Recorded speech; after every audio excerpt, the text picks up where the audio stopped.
Hi, my name's Jake Szufnarowski. I live in New York City. I moved there in 1994, and not long after I moved there, I had my first interaction with Larry.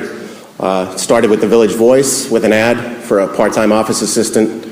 So it said it was at 161 Hudson Street. I had looked in the Village Voice and it said it was for a nightclub. So I put two and two together. I realized it was Wetlands. I went down there, put on my best pair of slacks, which happened to be my only pair of slacks at the time. My sneakers that were the least scuffed, my one shirt that had a collar on it, because I thought that type of thing would make a difference, when you were applying for a job. Didn't realize I was really applying for a new life.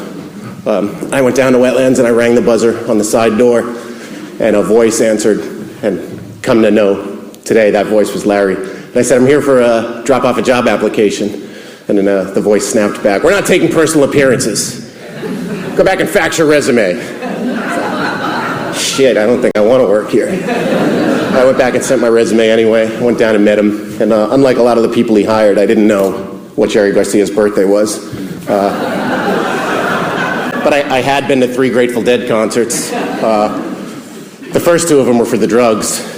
And then the third one was to put up with the music in order to get more drugs. But in my time at Wetlands, I really learned to appreciate that band. And Larry was a big part in that. And it's come to be he was a very meaningful person. He turned me on to a lot of things that I never thought I'd like. One of which is language. Larry definitely had an art for language. He's the first person who I ever heard to tell me something that I've heard many times since then. He asked me to do something one day. And I said, okay, I'll try. And he said, there is no try, Jake. You're either going to do it or you're not going to do it. I was like, oh shit, again, what have I gotten myself into? And then he asked me to come here and speak today at his funeral, and I thought to myself, well, I don't know how I can encapsulate Larry's essence in a short speech, but, if you're listening, Larry, I just want to let you know, I'm going to try.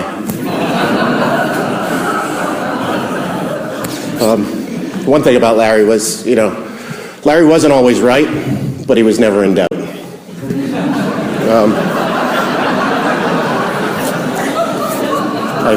Obviously, that's something we can all agree on.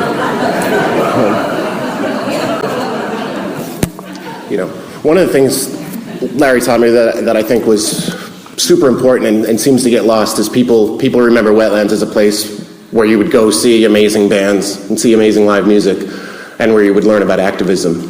But the one thing he taught me that I've taken on in my career as a concert promoter, which he really started for me without me even knowing it. But he taught me that the band is basically the least important part of going out to see a concert and to have a live music experience. Sure, everybody says, oh, the Wetlands was great because, Fish was there and Spin Doctors and Mo and all these other bands.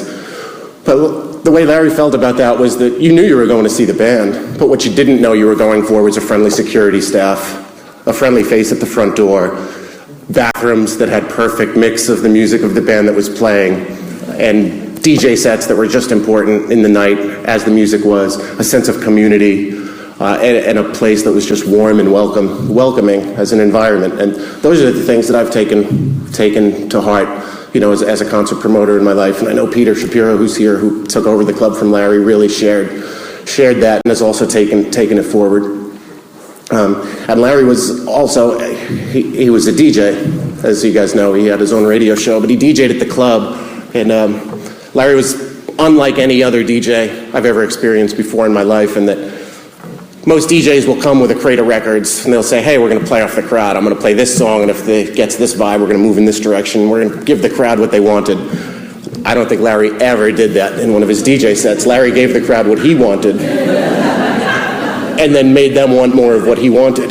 It was such that way. I don't know if people know this, but Larry would plan his DJ sets out meticulously. He would know exactly what song was going to be played at every moment of the night. I remember, doors would open. We used to do shows with The Machine, the Pink Floyd tribute band, which was one of his favorite shows to DJ because he could play all of his psychedelic music. And he would write out his entire set list to the minute, how long each song was. And we'd open doors at 8 o'clock, and the band wouldn't really take the stage until about 10 on a Saturday night. And it used to break my heart because I would watch him plan these songs out, and he used to send me around the city. This was in the early and mid-90s, to buy these records that he knew he had to have. And this was before the internet really broke and before you could listen to and sample music. And he would find the most obscure band. He'd say, Jake, there's this Italian psychedelic band that only put out one album called Goblin. And there's a song called Roller Coaster that's going to be so perfect at about 11:15 a Saturday night 3 weeks from now. He's like, you got to go find this album. Hey, where the fuck am I going to find this album, you know? You'd go around to every record store in town, and after a while, the guys got to know me. I'd be like, hey, I'm looking for... And they'd just shake their head and be like, well, of course we don't have that. But somehow, magically, I'd always find it, because in those days, New York City was the one place you could always find what you were looking for if you were willing to put enough effort in. And Larry sure made me put a lot of effort in.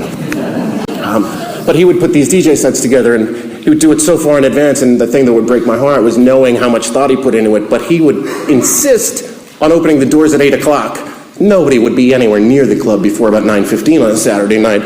And I'd just watch him play this music for nobody, for just the bartenders sitting around, and like, when are the tips going to start rolling in, you know? But then everything would kick into gear finally, and it would be people would come in a few minutes before the machine would play, or whoever the band would be, and then they'd play their set, and then, Larry would have his music pre-picked out again, and it would always get the crowd dancing. No matter what kind of mood they were in when they got there, Larry was able to turn their mood into what he wanted, get them to feel and experience things together in a way that he picked out, which was really, I think, part of his biggest legacy as a concert promoter. It wasn't just booking the right bands, it was giving people this phenomenal, extraordinary experience, which, you could pretty much only get at Wetlands. And I've been to nightclubs all over the world, and haven't seen anything like Wetlands since the time it closed. Another thing I wanted to bring up was his storytelling. If you spent any time around Larry, you know that he loved telling stories. One story we heard, I bet a bunch of you have heard, I had asked him to tell it to Peter the last time we saw him a couple of weeks ago. It was a story about when Larry was just after high school, he went to London, and he ended up breaking into Heathrow Airport and boarding a plane that he didn't have a ticket for. If you know Larry's fear of flying, that makes the story extra phenomenal. But the thing that struck me about the story was Larry wasn't, he wasn't full of physical energy the last time we saw him. But when he started recounting that story, it's like his whole body sat upright. He had fire in his eyes and passion, and he was remembering every tiny little detail of that story, which had been, I guess it was 42 years ago. But he remembered how many security guards there were at his little lookout points. He remembered how high the fence was. He remembered the color of the milk crates that he had to stack up to climb on that fence to jump down on the tarmac. He was a very detail-oriented man. There was very little that escaped him. And it was truly energizing to see his passion for his stories at that time. One story I have that I remember really well is a story I like to tell about Larry and his attention to detail. One night I was working in the cashier booth, and Larry came down for a show, and it was about 11:30 p.m., which was like peak time on a Saturday night. He said, Jake, how many people are in the club right now? And I said, I don't know, 450 or so. We had the very scientific method of figuring out how many people are inside by looking at how much money was in the cash box. Well, I said about 450. And he said, okay. And he walked inside, and he came back out less than 5 minutes later. He said, Jake, there's obviously 580 people in here. What's wrong with the count? Did you not count the money? I said, how do you know there's 580 people in here? He said, Jake, I know. I've been in this room enough times. I know there's 580 people in here. I was like, there's no way. There's 580 people in there. I've been sitting here all night. I've been taking their money. This is how much money we have. He said, you want to make a bet? How much you want to bet? I'll bet you $100 right now there's 580 people in here. I was like, all right, fine, I'll take that bet. He said, get that clicker. The security guard had a little clicker. You click once and it turns the numbers. He said, go through the club right now. I'm going to stand at this front door. I'm not letting anyone in or out of this club until you count every person. So I went through the club.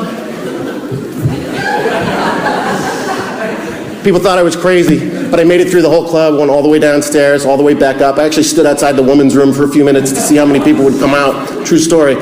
I finished the clicker. There was 582 people on the clicker. I mean, that's truly a story of a man who doesn't let any detail pass by him. And, Larry always knew what band was right to play in the room, too. How many people they'd bring into the room and how to make it feel full. It's interesting that this room is full without being overpacked. If I had a clicker here right now, I'd probably say there's about 100, 110 people in the room right now. And I know Larry would probably say I'm just about right, but I know he'd also feel that there's a love of millions, millions of people. Thank you.